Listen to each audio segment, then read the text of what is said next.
Good morning, my fellow Michiganders. Good morning, my fellow Americans. Welcome to the Grassroots Army podcast. And I'm really excited to have Mr. Scott McMahan on this morning to talk about some of the findings that he's been investigating, because that's one thing that we just want to be told is the truth. And that's one thing that happens, unfortunately, in politics is we get a lot of information, a lot of misinformation.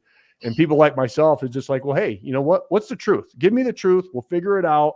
Let's find out who the bad actors are. And unfortunately, it seems like Scott has found some things within the grassroots, not only in the state of Michigan, but in other battleground states. And I really feel that you all need to hear this. And I know it's going to probably upset a lot of folks, but that's my job, is to bring conversation, spark conversation, and hopefully get the truth or some idea of the truth so we can be empowered with our decisions on how to move our local communities, our state, but most importantly, our country. So Scott, well, thank you so much and welcome to the show, brother. Thank you so much, Garrett. I'm really grateful to be here. Well, can you kind of just give folks the background, who you are, how you started to dig into this stuff and the information, and we'll just let the conversation evolve from there. Sure. Yeah, I've been in real estate for the last 10 years, and I've always had a passion for and an interest in journalism and writing. And back in October of last year, I kind of quit real estate and got into journalism, working for a small town paper in Lapeer, a buddy of mine that started up a conservative small town paper. And so I was writing everything from, I did everything from sports to, police reports to what was going on with the school board and also state issues. And in December, I started looking into what was going on in the division in the Republican Party. And I ran for county commissioner in 22. I lost pretty narrowly, but I was running as an ultra MAGA candidate. I really considered myself to be grassroots, America first, all that, and I still do. But what I have found over the last 4 months has really changed the way that I see the world and the Republican Party and even my role in it. And it's just by following the evidence. And may I just, like what you just said, it gave me the chills. It's because I think people, like I just said before, they need information. They need, because what happens, what I feel is, there's a lot of misinformation that goes on, and they go to their little echo chambers on Telegram, start spreading all this stuff, and they come out and they just spread all this misinformation out on social media, and it creates all this infighting.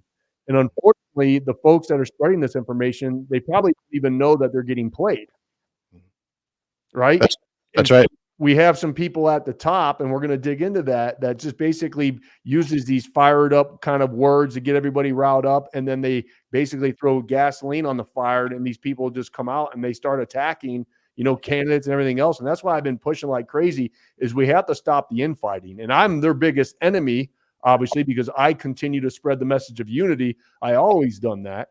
And I always rely on Ronald Reagan's 11th commandment, thou shalt not talk poorly about any other Republican candidate. And I have it, and I never will, because we're all on the same side. But they obviously don't want that. And they want to have this mentality that if you don't agree with me 100% of the time, that I hate you, I attack you, you're a rhino and everything else.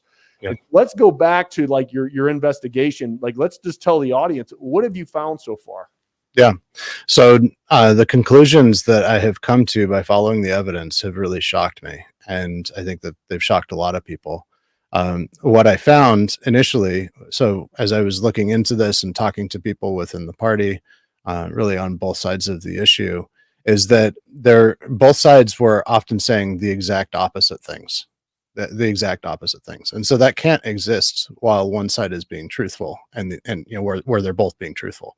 So it takes a lot of work to investigate the evidence with an open mind to discover where the truth is. And that doesn't mean that one side is always truthful. There certainly have been mistakes on the part of the side that removed Christina Caramo. However,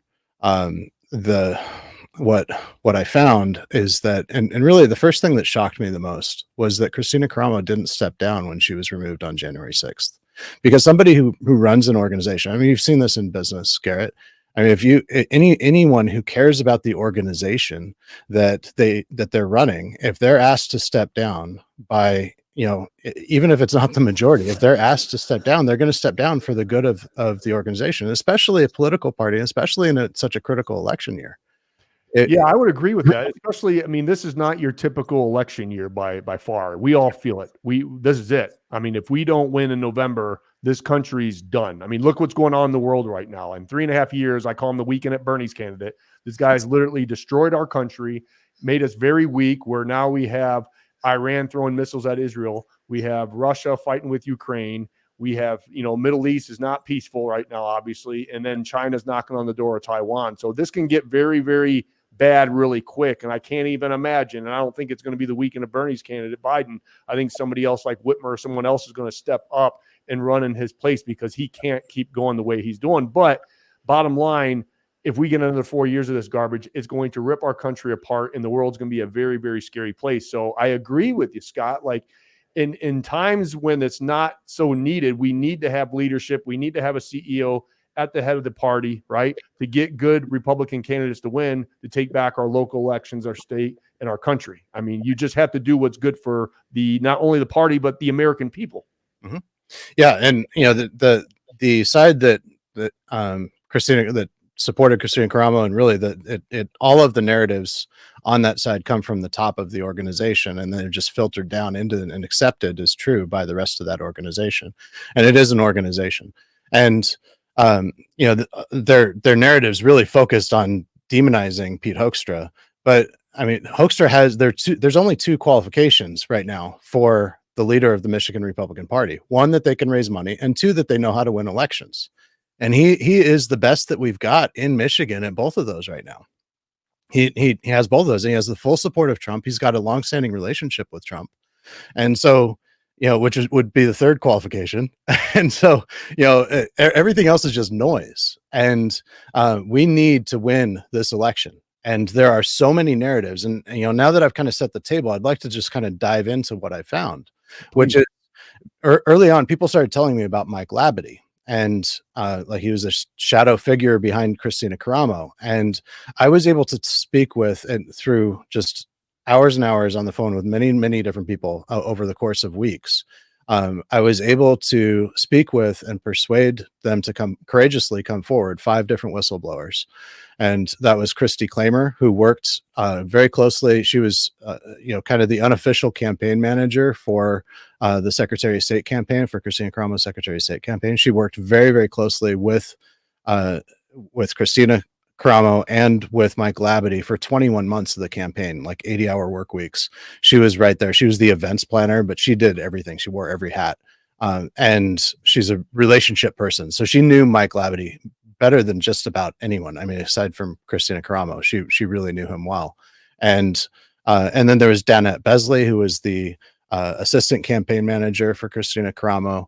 There was JD Glosser, who worked with Mike Labadie in developing Michigan Precinct First, which was an organization that was created in order to recruit precinct delegates. And it made a very strong turn in August of 22 and started aggressively censoring and removing anyone from all of their Telegram channels. They used Michigan Precinct First to create this network of Telegram channels that was really the only way that delegates had to communicate with each other and with the party, was these Telegram channels. And so they started muting people and removing them and censoring them if they asked questions that they didn't like.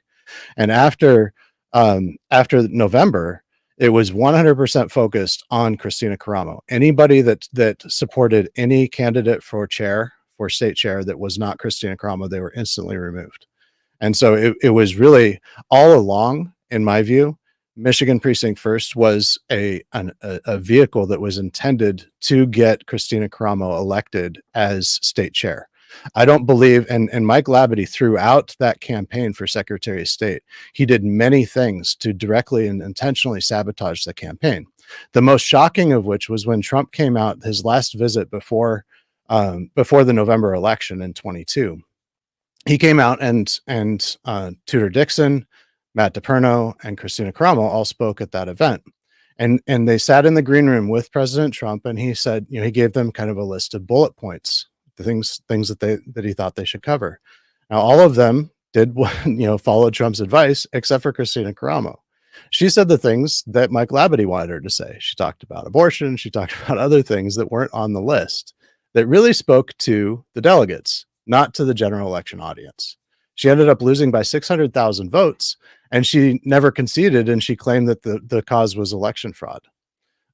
There's many other things that he did to sabotage the campaign, from financially to, in fundraising, to preventing door knocking. Like, he actively prevented door knocking. So you think Mike Labadie is working for the other side that has infiltrated the grassroots? Is that what your claim is? So Mike Labadie, he registered as a Democrat in California. He's from California. He claims to people to be when he introduces himself, and I've talked to since the report came out towards the end of January, I've spoken with dozens more people who had direct contact with and experience extended with Mike Labadie. They all confirmed every fact that I shared in that report, and I haven't heard anything that contradicted it. And if I do, I correct everything. If there's anything wrong in any of my stories, I'm going to correct it. But yeah, so he registered as a Democrat in California in end of September in 2016. So this is just weeks before Trump was elected. He probably didn't vote for Trump.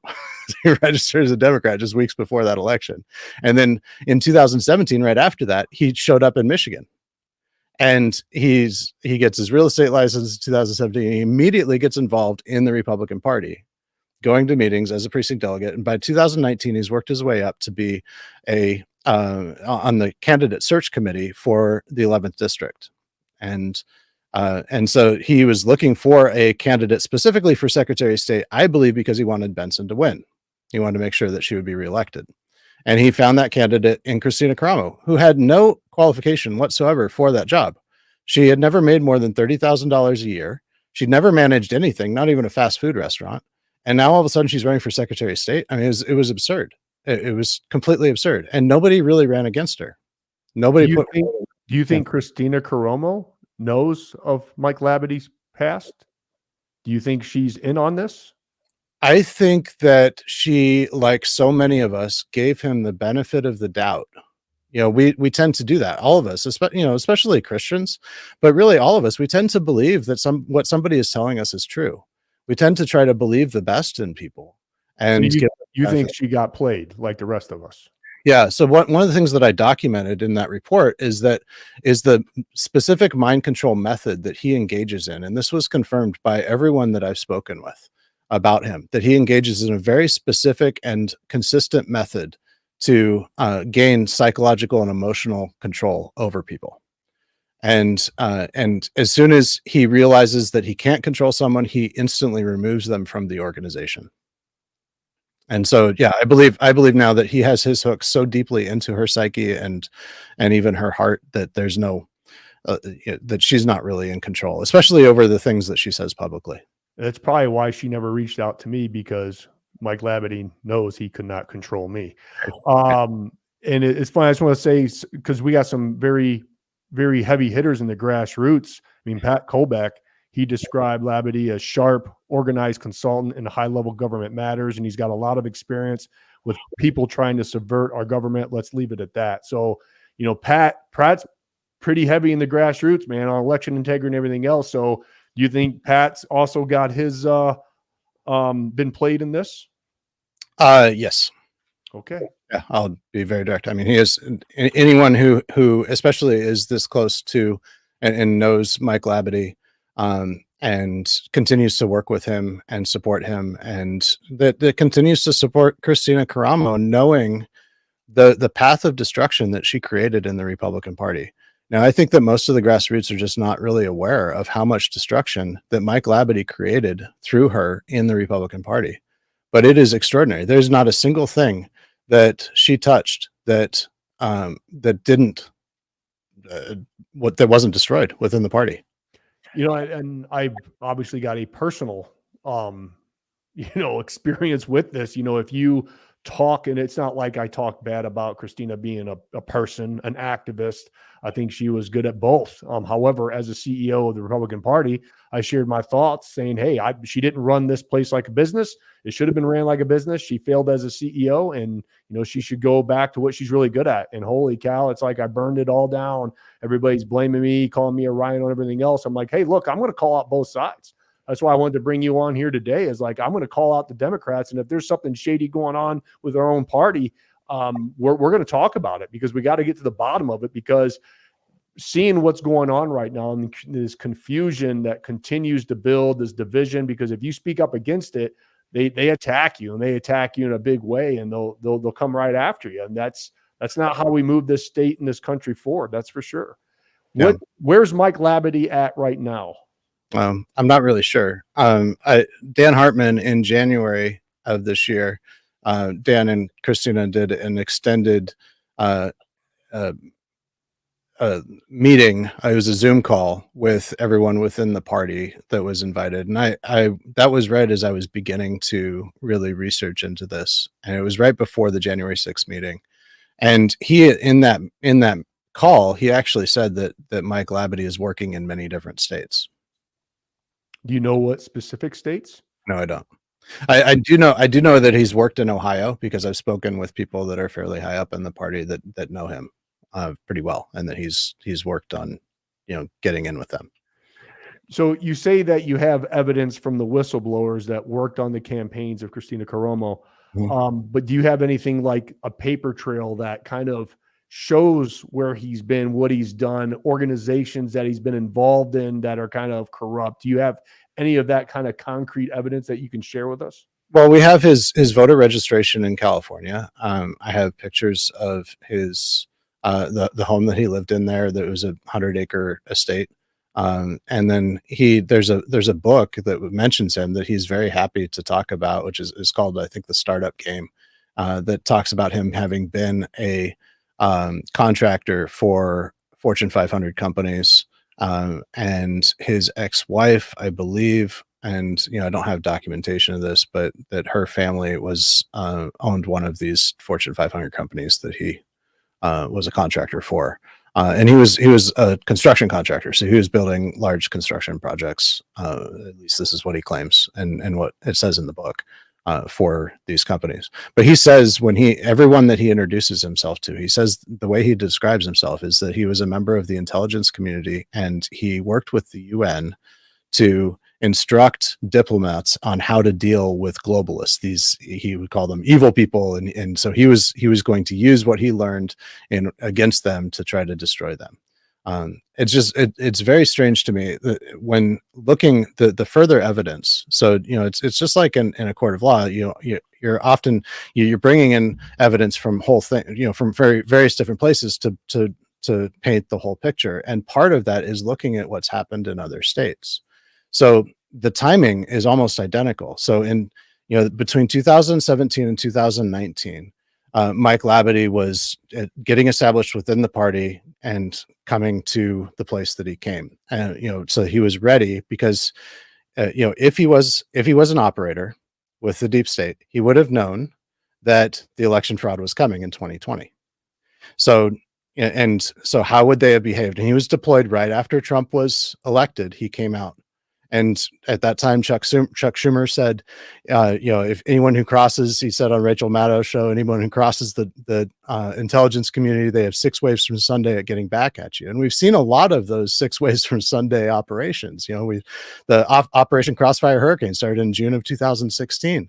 And, that was the Russia collusion hoax, and then 2 impeachments. And we saw the vaccine, or the virus, being developed in a lab, with funding from the U.S. government through EcoHealth Alliance. We've seen, and then that was released on the world, and the timing was perfect in order to force mail-in voting in the election.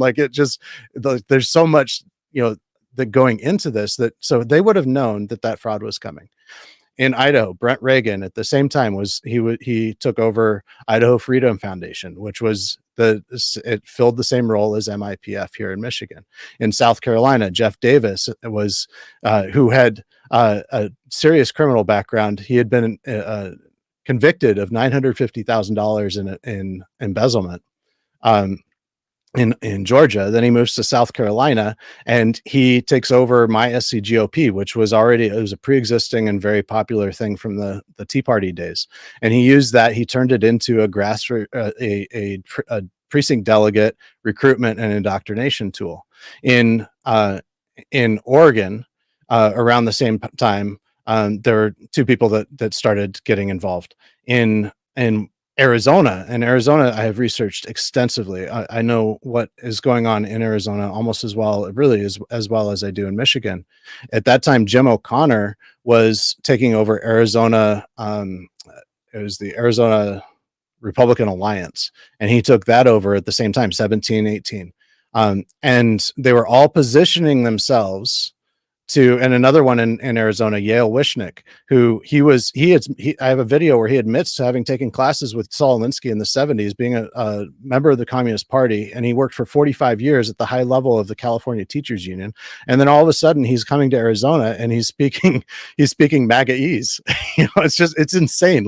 And this is the case in every state that I've looked at, that people just come out of nowhere and they start speaking like pure MAGAese and using the same Bible verses. And this is one of the things that angers me the most as a Christian, is the way that these people use the Bible. They use the Bible as a weapon against everyone who listens to them, to try to lull them into a sense of receptivity, to make them trust that what they're saying is true. And then they go and they start, putting these narratives into their minds, that many of which are intentionally deceptive and untrue.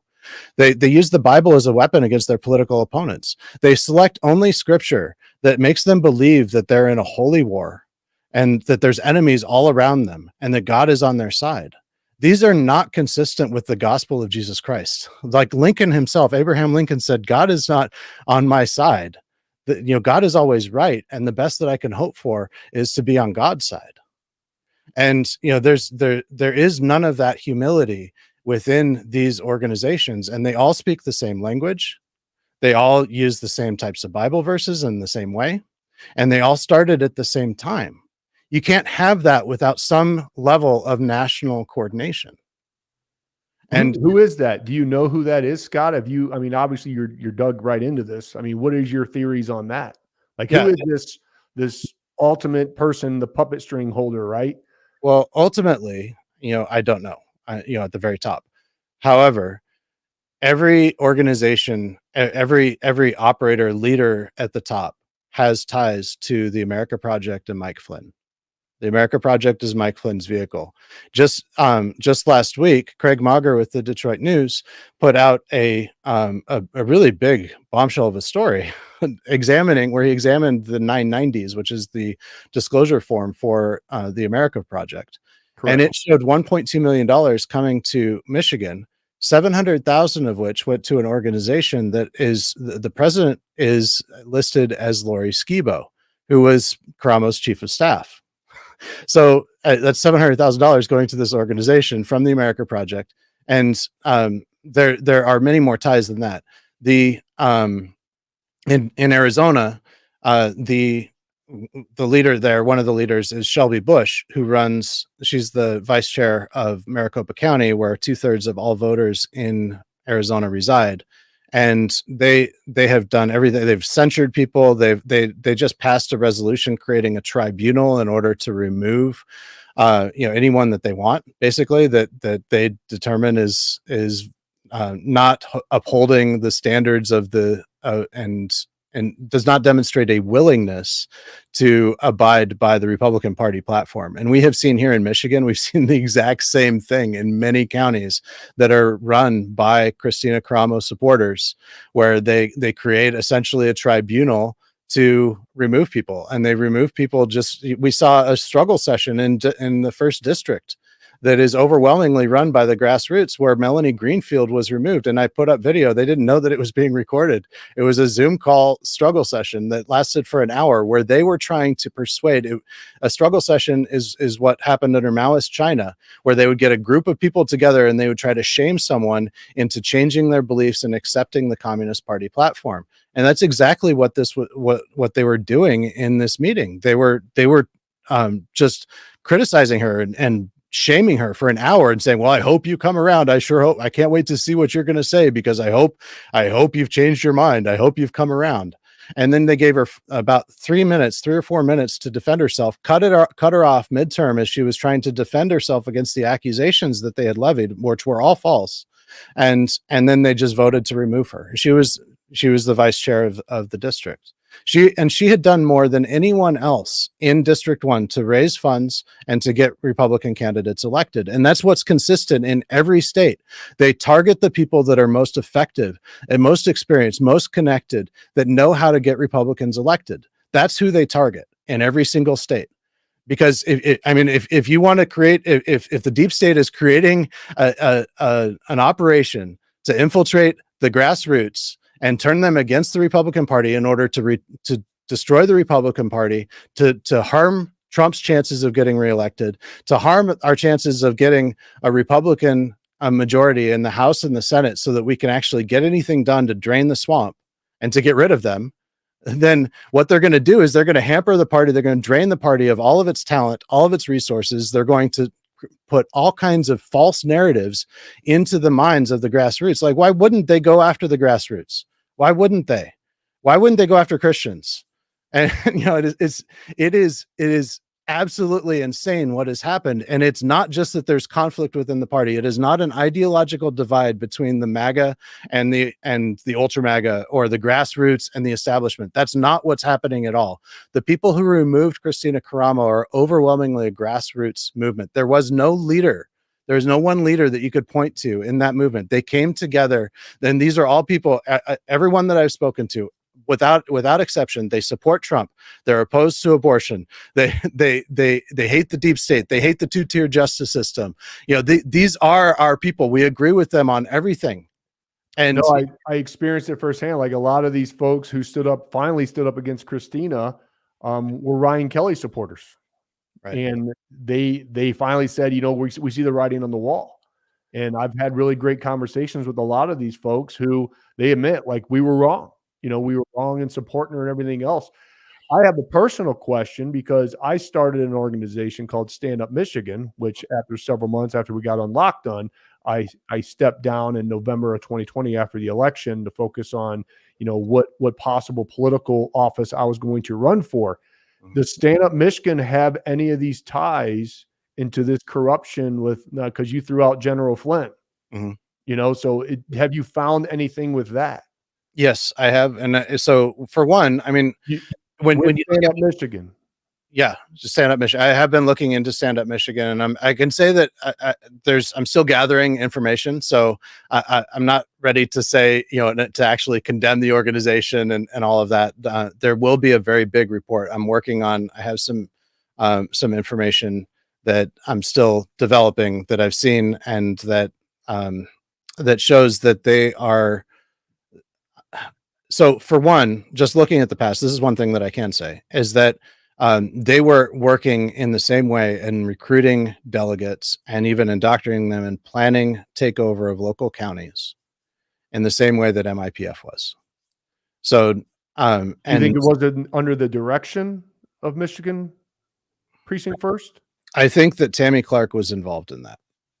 I do. And, I've talked to many people who have been to many of the Stand Up Michigan meetings in Grand Rapids, which are, and that's kind of, so that Ron Armstrong and Tammy Clark go to those meetings and they run those meetings. And it is they use the same language. They use the Bible in the same way. They advance the same narratives. They support the same people. They support Christina Karamo and the people around her. One thing that you can tell the leaders of this, because they advance so many false narratives, and so one example that's really important and prescient right now is the idea that Pete Hoekstra disenfranchised delegates all across the state and all the counties that didn't send their stuff in. So 3/4 of the counties, of the county chairs, sent their credentials to Pete Hoekstra's team and to Angela Gillespie, which was obviously Christina Karamo's team. Pete Hoekstra's team sent out when they made the call to convention, they sent out instructions on how to register, and that, they encourage people. They encourage every chair, register for both if you want, let your delegates decide. But the 24 counties that are all completely diehard supporters of the chairs, or supporters of Christina Caramo, they refused to send their credentials in. They just refused. They disenfranchised their own delegates. They did not allow their delegates to choose. Then further, Ken Byer and Dare Rendon held alternate caucuses on the same day. And they encouraged all of their people to go to those caucuses. They disenfranchised their delegates even further, because it was obvious at that point to anybody who had read the bylaws that anybody who doesn't go to the caucuses, to the official district caucuses, that their votes aren't going to count. It's, that was just a fake meeting. They created division. Ken Byer and Dare Rendon created division there. They disenfranchised their own delegates. The responsibility is 100% on the county chairs and Dare Rendon and Ken Byer for all of those people being disenfranchised. When they went, those who did go that weren't credentialed, those who did go, it was up to each district to vote to whether or not to allow those people in. And most of the overwhelming majority of those who went and showed up in Grand Rapids on March 2nd were credentialed in. I was there. I was floating from district to district, because they're all in separate rooms, and I covered the whole thing on Twitter.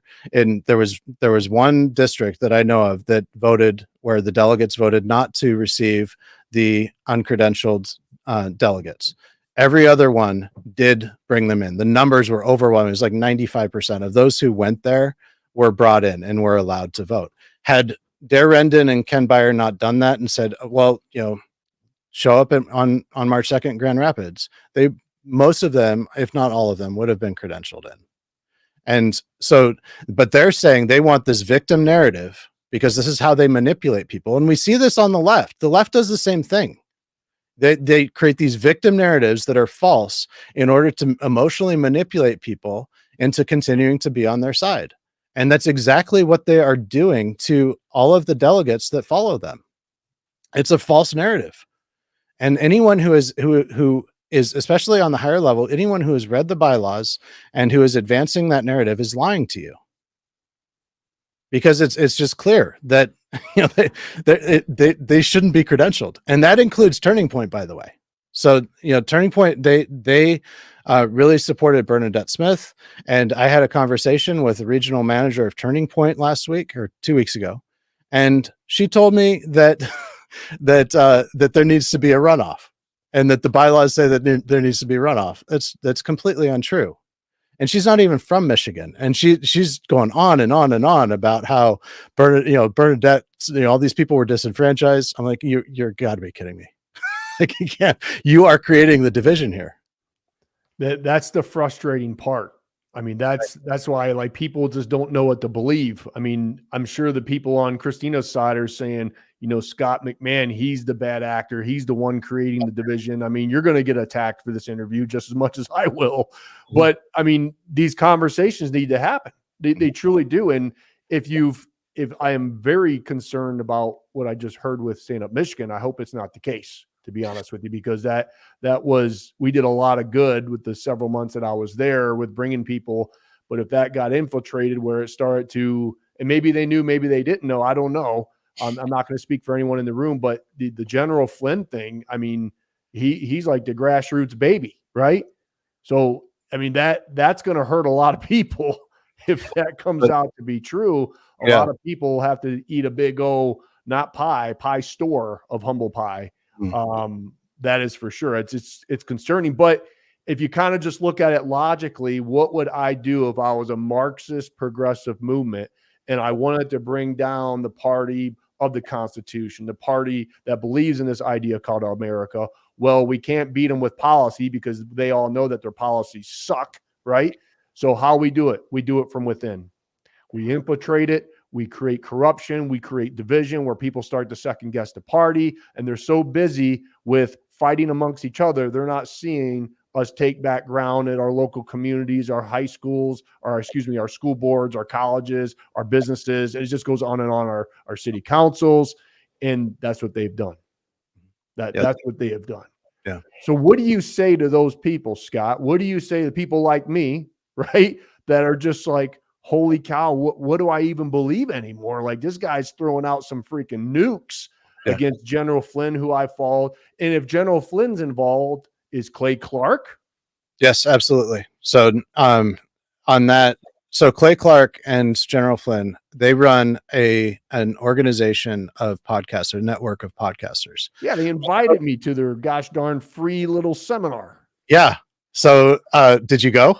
No. Okay, good. I talked to somebody who went, and this is what happens at these events. So they have he went to the one in Tulsa that happened a couple months ago. That was the one. Yeah. And so they have Mike Flynn, they've got Clay Clark, they've got Ann Vandersteel, Laura Logan, all the people, Joel Oatman. And these are the people at the top of their organization. They talk about like how to market your podcast, how to build your audience. But really it's just like pep talks, and it's really mostly about what their message and what their narratives are that they want to advance. And then they get you in a room one-on-one and with a scheduler, and they schedule Clay Clark, they schedule Mike Flynn, they schedule, others within that network on your show. And then the whole time that Clay Clark, and you can go on Clay Clark's Twitter, it's remarkable. He does like 5 shows a day for other people, and he'll go on somebody's show and do what we're doing now. But the entire time, what he'll do is build that person up, build up the host. He will talk about how great they are. He'll find something unique about them, and he'll talk about that over and over and over again, why everybody needs to listen to this person. They do all kinds of cross promotion to build their audience up. So they might start with an audience of 5,000 to 8,000 followers, but within a short time, they'll get up to 100,000 followers through this cross promotion that they do.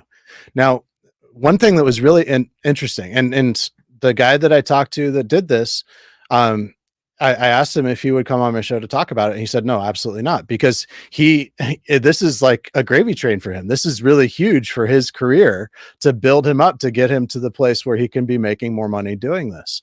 And he didn't want to risk that. But so when the bridge in Baltimore was collapsed a couple weeks ago, Mike Flynn went on, and he was going on this really direct. He created this narrative that it was a terrorist act, that it was a black swan event. And I mean, it's ridiculous. If it was a terrorist act, it would have been done during rush hour. I mean, there's no way that was a terrorist act. I mean, it was a ridiculous assertion, but he said it with such authority. And I don't think that he did that in order to accomplish anything, because it didn't really accomplish anything, except it was a test of the effectiveness of his network, to see how that narrative could filter through that network and how much control he has over that network. And it's pretty astonishing. Was it successful? Yeah, absolutely. It really infiltrated the network. So they're controlling the narrative just like corporate media. That's right. Mike Flynn was the director of the Defense Intelligence Administration, which is it's the DoD's version of the CIA. So he was like the CIA director, except for the DoD, the Department of Defense, under Obama. He was that under Obama. And the only reason why he was fired in 2014 is because he was too close to Russia. He was paid $45,000 in December of 2015 for a speech that he gave in Moscow. And then 2 months later, he's on Trump's team.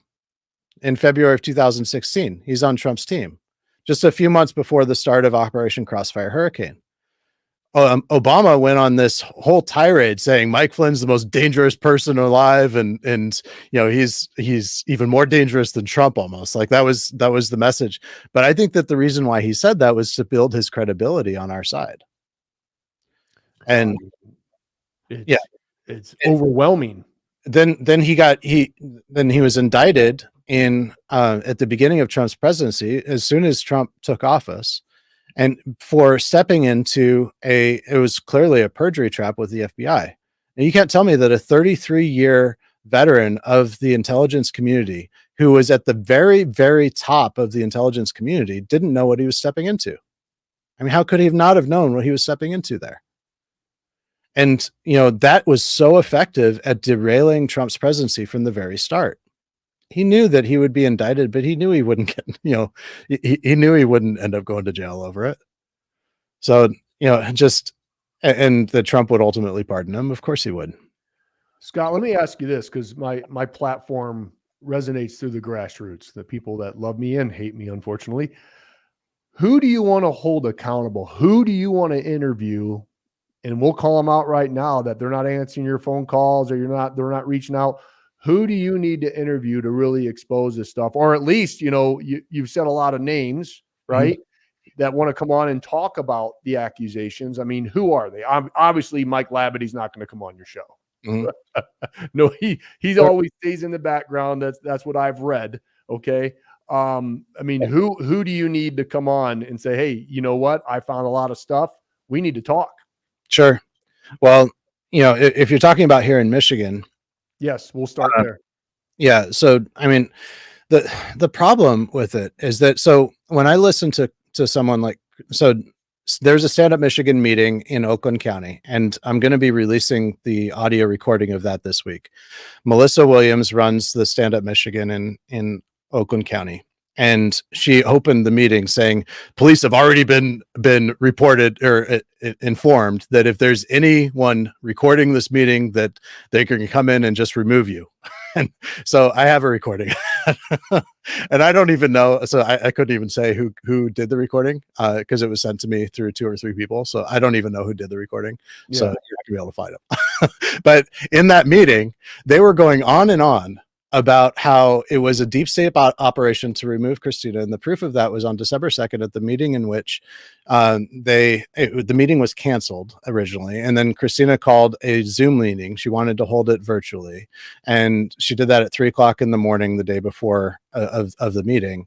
And another alternate physical location was held at which most people showed up, and they had quorum at that meeting. And it's there that they signed the petition to remove Karamo. That's where the whole process started. So they were saying that this was a deep state operation. And the proof of that is that the pastor of the church that was initially going to hold that meeting, that pastor received death threats, and not only him, but his whole family. This was their revelation that they were saying. And so Christina was saying this, Lori Skibo said this, and I think Dr. Phil O'Halloran said this. And so all 3 of them were going on this. And it's just not true. I called the police department. They never even received a phone call from the pastor or that church. No one around there.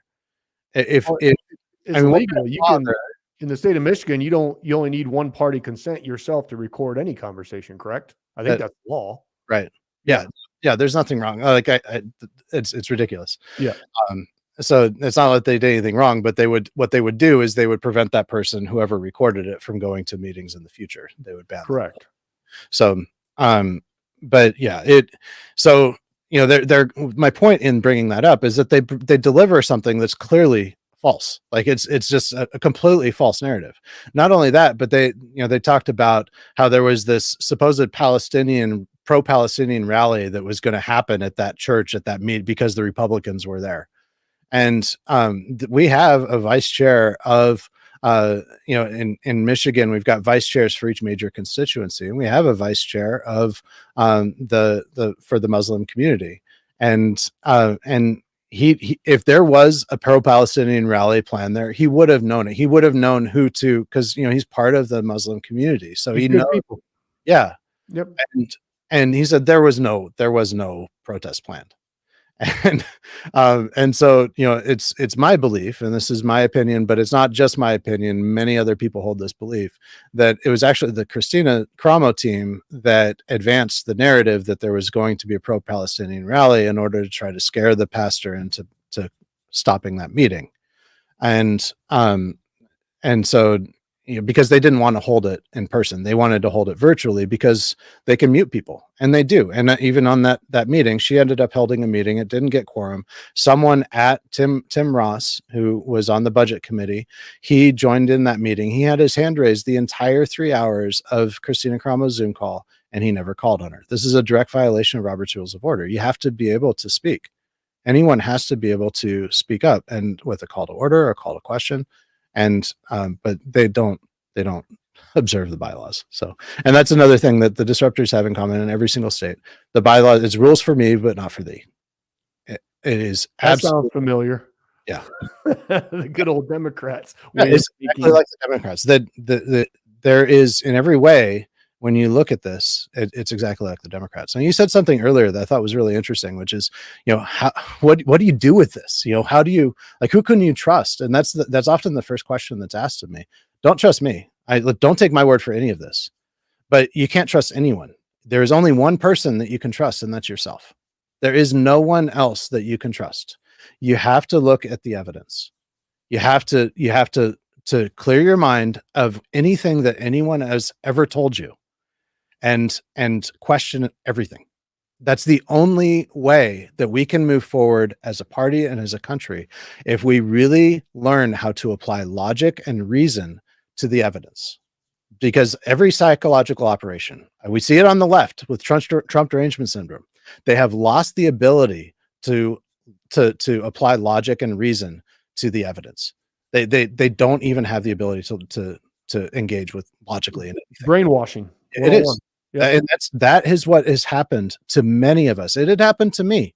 And the only reason why is that I was able to rise out of this is because, as a reporter, I was just committed to following the evidence wherever it led me. And that is, we all have to be reporters like that. We all have to have that same mentality of I'm just going to look at the evidence. I'm not going to believe anything that someone tells me is being true. I'm just going to look at the evidence. And that's why, to me, speaking to someone like Christina Caramo, Lori Skibo, Dan Hartman, Jim Copas, and I've spoken to many of these people, it's not really that valuable because they're not truthful. So talking to them doesn't prove anything. And that's like, talking to me doesn't prove anything, but what I'm sharing is factually based. And I've produced the evidence. On my Substack, I've written almost 50,000 words, and I've got hours and hours of podcasts, firsthand testimony of people who have witnessed these things. This is, firsthand testimony is admissible in court. That is evidence. And I've got documents, I've got all kinds of things on my website that holds up what I'm saying. And if anything that I've reported is factually incorrect, please share the evidence that it is. I'm speaking to you, Pat Colbeck, anyone, share the evidence. I will very, very happily engage with that and look at that. And if I am wrong, I will correct. I have to. That's my commitment to God. I'm doing this not because it's fun, like, that they slander me in all kinds of ways already, before the show. And so I feel like I want to vomit. I'm not going to lie, with what you just said and revealed today. And I want to direct everybody, in the description of this video, once this live is done, you can go and you can get Scott's Substack. I mean, the link is in there for all of you to get this information. And because he's right, you're right, Scott. You can't trust anyone, unfortunately, but if you just take a step back, take a deep breath, and then look at the information logically, get away from what everyone's telling you what it says, just read it for yourself and divulge that information. That's how you can make an empowered, educated decision. And I think, and you see it on both the right and the left, these people are so brainwashed. And when you give them information, they're like, nope, it's not real. And you're like, well, yeah, it is. It's right here. Like, it's right in front of you. We dealt with it through the pandemic and everything else. Like, everything that was science was no longer science. And it was just insanity. Wow. I just, I don't know what to say. I usually have an answer, or at least a direction to tell people to go towards. But I just, I have to digest everything that you said today and start doing my own research. But, anyone has any information for Scott, email him, get a hold of him, give him that information, the recording, whatever, because I think this information all just needs to get out, and we need to dissect it as a movement of people to make sure that we're doing what's right and get rid of these bad actors and call them out and, hey, say you're up to no good, man. I think we need to know those things. And especially a lot of these organizations popped up throughout the pandemic. Some great, some obviously not so great, that are just starting to really create a lot of problems when there doesn't have to be any problems. That's for sure. What would you like to leave the audience today with, Scott? Yeah, thank you. And that's really actually a message of reason to be optimistic. They would not be engaging in this operation against us if they didn't fear that we could win. They wouldn't be trying to put President Trump in jail and doing everything they can to stop him if they didn't fear that he could win and that we could win. Because Trump's victory is our victory. It's the only path. It's the only chance. It's really the only hope that we have in a reasonable time frame to prevent a complete far left takeover of the judiciary and the confiscation of all of our constitutional rights. And so, we need to not only get Trump elected, but we need to get everyone down ballot elected. One of the narratives that they advance is this idea, the purity test idea, that if you're not 100% with me, then you're my enemy. And that's ridiculous. Reagan said, if you agree with me on 80%, then you're my friend and my ally. You're not my 20% enemy. And so, we need to, whoever, for example, with the US Senate race here in Michigan, whoever emerges from that, it might take swallowing a lot of pride in order to vote for that person, whoever that might be. I think especially if it's Mike Rogers. I don't like Mike Rogers, but if he is there, Trump has his reasons there for endorsing him, and I don't necessarily agree with those reasons, and that doesn't mean I will vote for him just because of his endorsement. In the primary, but after the primary, if he emerges or whoever emerges, even if it's, Amash or, somebody that I really don't like, that I think is a Democrat, they're still going to be better having an R next to their name than the other side. So, even if we only agree with them 60% of the time, that's better than 0%. And if they're going to vote for, and support Trump's judicial nominees, that's all that matters.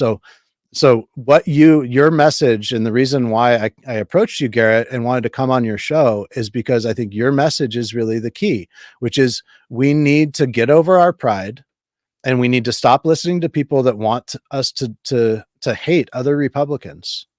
And we need to come together as a party and form a coalition of center left Democrats, independents, moderates, MAGA, everyone. We need to, this is the way that we win. In Argentina last year, they had it worse than we do. They had been under overt socialist rule for decades. You think they had fair elections there? Anyone who says at this point, if they drone on and on about election fraud, they're doing that as part of a psyop to discourage you from voting. Because there's one thing that we can do to fix our elections, and that is elect Republicans. So we need to go out even tomorrow.